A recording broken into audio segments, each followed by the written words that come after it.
I'm gonna show you guys a correction factor and what you guys need to do to dive into your correction factor to get something that's gonna work for you, all right? So simple stuff, let's just dive right in. Guys, if it's your first time on the channel, I help diabetics to control their blood sugars, build muscle, burn body fat. But if you're not a diabetic, but you like things like supplement reviews or food reviews, I also do a lot of those to help you figure out what you need to take to just improve your health overall. So if you like any of that, make sure you guys smash the subscribe button down below, hit that bell notification so you guys don't miss out, and hit that like button as well. This helps a channel like mine grow. Enough of me chatting, let's just dive right in.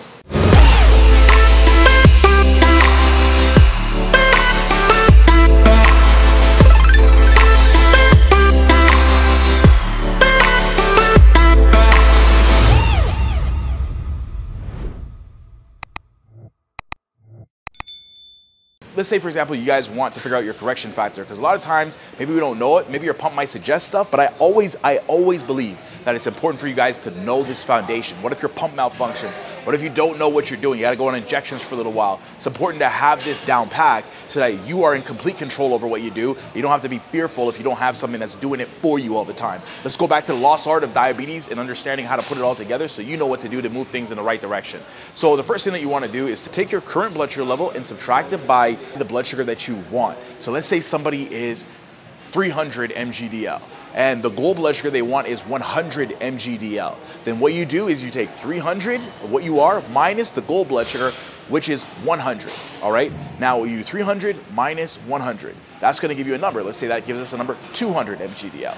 So now what you're gonna do is you're gonna take the 200 mgdl that you have there and you're gonna divide it by your current correction factor. Let's say our current correction factor is 50 mgdl. So now you're gonna do 200 divided by 50. 200 divided by 50 is 4. So for our person to go from 300 mgdl all the way down to 100 mgdl, and their correction factor is 1 unit, drops them 50 mgdl, they're gonna need 4 units. Same thing applies if you're on an MMOL system. So let's say our person has a blood sugar level of 20, but they wanna be down to a 5.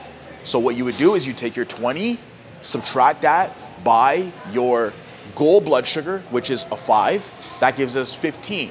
Now let's say that every 1 unit of insulin drops our person 2.5 units. Now what you wanna do is you wanna take your 15 divided by 2.5. 2.5 is our correction factor. 1 unit drops us 2.5. That's gonna equal 6. So now we're gonna take our person whose blood sugar level is 20 and they are aiming to get down to a 5, and their correction factor is 1 unit drops them 2.5 units, is gonna need to take 6 units to bring them back down to a 5. Now this is assuming obviously you have everything else in place, but this is how you guys can easily understand how to do a correction factor on your own, so you get yourself where you need to go and you understand more about the foundation of type 1 diabetes management, not always just relying on the machines to help to control things a lot better. And again, remember, short acting or rapid acting stays in the system for up to 5 hours. So if you really want to test something like this, wait 5 hours so you can test it, truthfully and know if it's really working for you or not. But this is exactly how you would run a formula to get yourself where you need to go with a correction factor and how much units to give yourself.